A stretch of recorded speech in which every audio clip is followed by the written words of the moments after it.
चलिए, हमारी mix sheet है और ये शीट नंबर 3 है हमारी। इसके पहले की 2 शीटें मैंने आपको डाल दी हैं ग्रुप पर।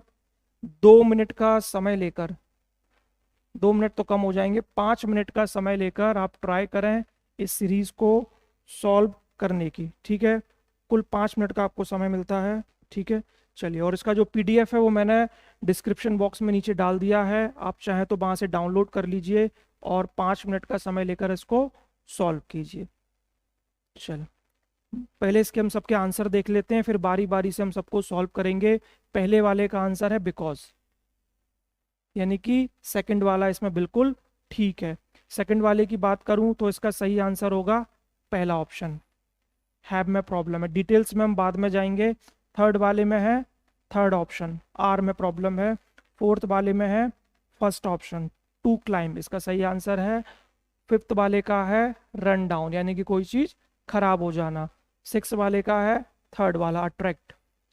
चलिए, सेवेंथ वाले का है एमंग, ये बाय काट देना, थोड़ी सी गड़बड़ हो गई है, एमंग इसका आंसर है। ठीक है, इनफैचुएशन का मतलब होता है अधिक किसी चीज के प्रति लगाव, जुनून हम बोल सकते हैं।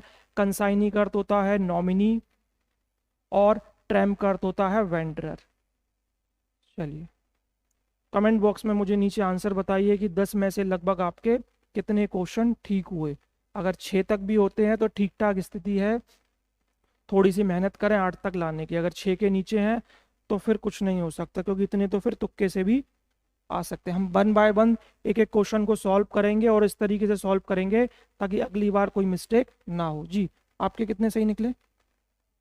7। चलिए, मोर देन एवरेज है बस। चलिए, पहला क्वेश्चन है, the reason for each failure is because, pair conjunction का पार्ट है। शीट नंबर 2 में भी मैंने बताया था, हमेशा पुरानी शीट्स को भी रिवाइज करें। रीजन, द रीजन हो या द रीजन वाई हो, इनके साथ हमेशा क्या यूज करते हैं? दैट। कुछ पेयर कंजक्शन हमेशा देखें, नॉट ओनली बट ऑल्सो वाले जमाने गए, ये पूछना बंद कर दिया, अच्छे अच्छे पूछते हैं। इसको देखें, ये ज्यादातर आता है नो सूनर के साथ में देन, और वो पेपर में क्या कर देते हैं, जल्दी जल्दी में क्या लगा देते हैं? देन। तो बच के रहना, देन में भी कंफ्यूज मत होना, देन लगा होता है और आपको देखना है आपका वाला देन कौन सा है। नथिंग एल्स बहुत आता है पेपर में, इसके साथ क्या आता है? बट। नेवर के साथ में क्या आता है? और। ऑल्दो या दो, इन दोनों के साथ में हम येट का प्रयोग कर सकते हैं। रादर और अदर, इसके साथ में क्या यूज कर सकते हैं? देन। लेस्ट के साथ में क्या यूज कर सकते हैं? शुड। सिंपल वाले नहीं लिखे हैं, अच्छे वाले लिखे हैं मैंने, जो ज्यादातर आप आज के टाइम पे पेपर में पूछे जा रहे हैं। चलिए, अगला क्वेश्चन देखते हैं। ये भी मैंने कल की शीट में भी बताया था मैंने आपको, आई हैव रीच। एक चीज मैंने आपको हमेशा बताई है, जब भी पास्ट के 2 इवेंट एक साथ होते हैं तो जो इवेंट सबसे पहले हो चुका है वो पास्ट परफेक्ट में बनेगा, जिसको हम क्या बोलते हैं? Past of past. और जो इवेंट बाद में हुआ है वो किस में बनेगा? पास्ट इंडेफिनिट में। तो ये क्वेश्चन बोल रहा है, I have reach the office before the rain started. मैं ऑफिस पहुंच गया था बारिश शुरू होने से पहले। तो पहले ऑफिस पहुंचने का काम हुआ कि बारिश होने का? पहले ऑफिस पहुंचने का काम हुआ है। तो जो काम पहले हो गया वो किस में बनेगा? परफेक्ट में। क्या हो जाएगा? I had. और जो काम बाद में हुआ है वो क्या होगा? पास्ट इंडेफिनिट में। द रेन स्टार्टेड जो ऑलरेडी पास्ट इंडेफिनिट में है। अगर ऐसे समझ में नहीं आए तो ये 2 फॉर्मूले की तरह आप इसको याद रख सकते हैं, बहुत काम के हैं, बिफोर और आफ्टर। ठीक है, बिफोर और आफ्टर जब भी आपके सेंटेंस को जोड़ते हैं पहले या बाद में के अर्थ में, तो बिफोर के पहले जो हमेशा सेंस लगता है पास्ट परफेक्ट का, यानी कि काम पहले शुरू हो चुका होगा, और उसके बाद में जो सेंस लगेगा पास्ट इंडेफिनिट का। जैसे हम कहीं जाते हैं तो बिफोर हम तभी तो यूज करेंगे जब हम पहले पहुंच गए और वो काम बाद में शुरू हुआ, और आफ्टर हम कब यूज करेंगे? कि वो काम शुरू पहले हुआ और हम बाद में पहुंचे। तो इसीलिए क्या होता है, इसमें रिवर्स एक्शन लगता है। नहीं समझ में आ पाए सेंटेंस से, नहीं आप उसका अर्थ निकाल पाओ, तो ऐसे रट लें, बिफोर के पहले पास्ट परफेक्ट और आफ्टर के बाद में पास्ट परफेक्ट। ठीक है, क्वेश्चन देखें, the student had left before the teacher had come. जी, क्या इसमें गलती है? क्वेश्चन पूछा गया था एसएससी में, स्टूडेंट निकल चुका था कब? टीचर के आने से पहले। तो दोनों ही हमने पास्ट परफेक्ट में है, तो वो वाला पास्ट परफेक्ट तो बिल्कुल करेक्ट है। समस्या कहाँ पर है? यहाँ पर है। हेड हट जाएगा, सिर्फ वर्ब की सेकंड फॉर्म हो जाएगी, the student left before the teacher had कम। याद रखना, बहुत ज़्यादा इंपॉर्टेंट है। पीडीएफ में इसके नीचे डाल दूंगा, अगर आप नोट नहीं कर रहे हैं तो सीधे पीडीएफ डाउनलोड कर सकते हैं। इलार्ज के साथ में हमेशा याद रखें, नाउन हमेशा आपकी प्लूरल आएगी, सब्जेक्ट वर्ब एग्रीमेंट का रूल है, और वर्ब हमेशा कैसी आएगी इसके साथ में, सिंगुलर। ठीक है, नाउन प्लूरल आएगी और वर्ब हमेशा कैसी आएगी, सिंगुलर। कुछ है इस तरीके से, मैं उनकी वीडियो आपको दे दूंगा कि किन के साथ में प्लूरल नाउन और सिंगुलर वर्ब आती है, लंबी लिस्ट है। टू के बारे में याद रखें, यहाँ पर हम पहले रूल को देख लेते हैं। टू के साथ हमेशा टू आता है और सो के साथ हमेशा दैट आता है, लेकिन किस कंडीशन में आता है, जब हम कोई इनएबिलिटी शो करते हैं, ऐसे काम को जिसको हम कर नहीं सकते, यानी कि हम उसको करने में सक्षम नहीं है। जैसे मैंने बोला, this box is too heavy to lift, ये बॉक्स इतना भारी है। ये नहीं बोलेंगे ये बॉक्स इतना भारी कि उठा सकते हैं, ये बॉक्स इतना भारी है कि हम उठा नहीं सकते। एक चीज देखें, इसमें नॉट आप नहीं लगाओगे, लेकिन नॉट इसमें इन्वॉल्व होता है, ये निगेटिव होता है, यानी कि पहले से इसके अंदर हम मान के चलते हैं कि नॉट लगा है। इसका अर्थ ये निकलता है कि ये बॉक्स इतना भारी है कि उठा नहीं सकते। हिंदी में हम यहाँ नहीं बोल रहे हैं, लेकिन यहाँ में नॉट लगाना नहीं है, हम मान के चलेंगे इसके अंदर पहले से इन्वॉल्व है। दूसरा, इसी को हम कैसे बना सकते हैं, this box is so heavy that cannot be lift, ये बॉक्स इतना भारी है कि इसको उठाया नहीं जा सकता। तो इसका भी सेंस वही आ रहा है। फर्क क्या पड़ता है दोनों में, सो दैट वाली कंडीशन में आप नॉट लगा सकते हो और टू वाली कंडीशन में आपको नॉट नहीं लगाना है। सेंस दोनों का एक ही है। दूसरी चीज, इसके साथ में हमेशा वर्ब की क्या आएगी, फर्स्ट फॉर्म आएगी। क्या, हाँ, वो दोनों आपके वो है ना, मॉडल्स हैं, एक इन्फिनेटिव हो रहा है और एक आपका मॉडल हो रहा है, तो वर्ब की फर्स्ट फॉर्म ही इसके साथ में यूज की जाएगी। चलिए, ये काफी सारे लोगों का गलत हो गया होगा। The clock has dash for want of winding, want माने होता है कमी। इसके साथ दो चीजें याद रखें, वांट का मतलब सिर्फ चाहना नहीं, कमी भी होता है। और फिक्स्ड प्रपोजिशन क्या आती है, वाइंड होता है चाबी देना। घड़ी होती है, कुछ चाबियों वाली घड़ी होती है ना, उसमें चाबी देते हैं तो वो घड़ी चलती है। वो क्लॉक क्या हो गई, बंद पड़ गई। क्लॉक ने क्या कर दिया, काम करना बंद कर दिया। रन डाउन का अर्थ होता है टू लूज पावर, किसी चीज की पावर चली जाना या फिर काम को रोक देना, स्टॉप वर्किंग।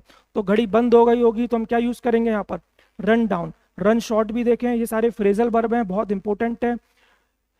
रन शॉर्ट का मतलब होता है कमी, किसी चीज का इनसफिशिएंट होना।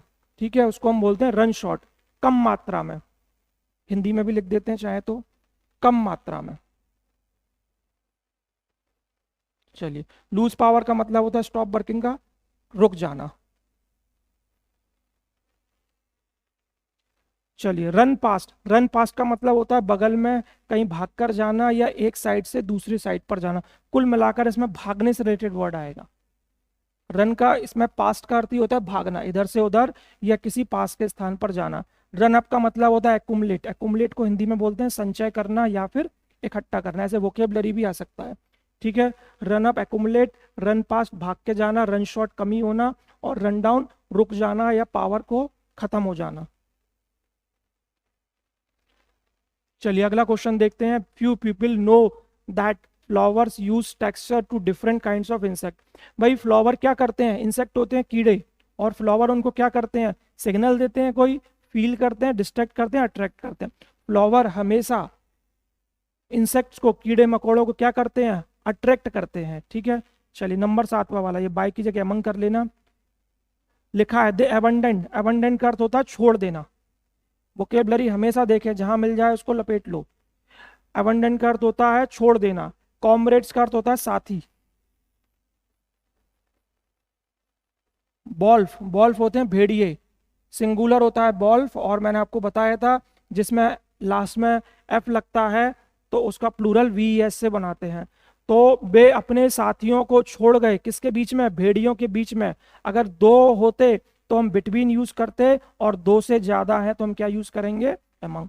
तो बाय डिफॉल्ट अगर कोई संख्या नहीं दी है 2 या 3 की, तो हम बाय डिफॉल्ट मान के चलेंगे 2 से ज्यादा है, और हमेशा आंसर क्या लगाएंगे, अमंग।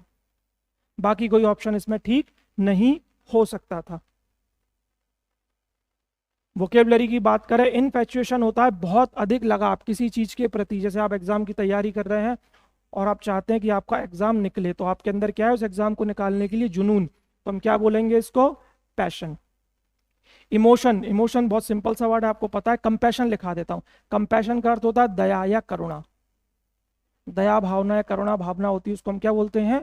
कंपैशन। इमेजिनेशन होता है काल्पनिक। कंसाइनी, कंसाइनी किसी व्यक्ति को बोलते हैं, वो जो कंसाइनमेंट को रिसीव करता है, जो कंसाइनमेंट को रिसीव करता है। आपने सुना होगा पुरानी मूवियों में कि शिप पर आपका कंसाइनमेंट आ गया है, हथियारों का जखीरा आ गया है, तो वो कंसाइनमेंट की बात कर रहे होते हैं। उसको लेने के लिए एक आदमी जाता है, उसको क्या बोलते हैं हम? कंसाइनी। कंसाइनी यानी कि किसी को नॉमिनेट किया गया है, नॉमिनी बनाया गया है। तो ये दोनों लगभग लगभग सिमिलर वर्ड है। डेलीगेट, डेलीगेट दो तरीके से यूज करते हैं। एक तो डेलीगेट पावर करते हैं, यानी कि अपनी ताकत को एक दूसरे को ट्रांसफर करते हैं। दूसरा एक डेलीगेशन दल होता है, जो एक देश से दूसरे देश जाता है, कोई भी प्रॉब्लम है या मीटिंग वगैरह अटेंड करने, तो उसको भी हम क्या बोलते हैं? डेलीगेशन। मैसेंजर आपको मालूम ही है, संदेश वाहक। रिप्रेजेंटेटिव, रिप्रेजेंटेटिव होता है प्रतिनिधि। हमारे सांसद हैं, विधायक हैं, वो विधानसभा और संसद भवन में हमारे क्या होते हैं? रिप्रेजेंटेटिव होते हैं हमारे क्षेत्र के। ट्रैम्प, ट्रैम्प का अर्थ होता है घुमक्कड़।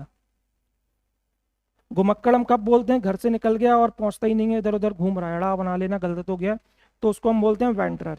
ठीक है। ट्रैवलर कर दिया होगा काफी लोगों ने, तो गलत है। ट्रैवलर तो नॉर्मल होता है, आप किसी काम से जा रहे हो, ठीक है, बस में जा रहे हो, पेपर देने जा रहे हो, ट्रेन में बैठे हो, तो आप ट्रैवलर हो। घुमक्कड़ थोड़ी ना हो आप, तो पेपर इंपॉर्टेंट काम से जा रहे हो, घुमक्कड़ हो रहा है, ऐसी फ्री टाइम घूम रहा है। पिलग्रिम, ये भी यात्रा से संबंधित है, लेकिन पिलग्रिम हमेशा किसके लिए यूज करते हैं?